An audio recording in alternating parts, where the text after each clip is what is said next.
রাজধানীর পল্টনে কামাল মিয়া নামে এক রিকশা চালককে হত্যা মামলায় দ্বাদশ জাতীয় সংসদের ডেপুটি স্পিকার শামসুল হক টুকু, সাবেক ডাক, টেলিযোগাযোগ ও তথ্য প্রযুক্তি প্রতিমন্ত্রী জুনায়েদ আহমেদ পলক এবং ছাত্রলীগের ঢাকা বিশ্ববিদ্যালয় শাখার সাধারণ সম্পাদক তানভীর হাসান সৈকতের 10 দিনের রিমান্ড মঞ্জুর করেছেন আদালত। বৃহস্পতিবার ঢাকার মেট্রোপলিটন ম্যাজিস্ট্রেট রশিদুল আলমের আদালত শুনানি শেষে এই আদেশ দেন।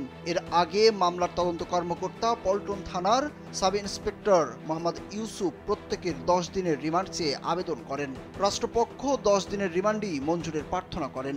আসামিদের পক্ষে তাদের আইনজীবী রিমান্ড বাতিল চেয়ে জামিন আবেদন করেন। উভয় পক্ষের শুনানি শেষে আদালত প্রত্যেকের 10 দিনের রিমান্ডের আদেশ দেন। স্যান্ডেলিনা সো, রূপচর্চায় আভিজাত্য।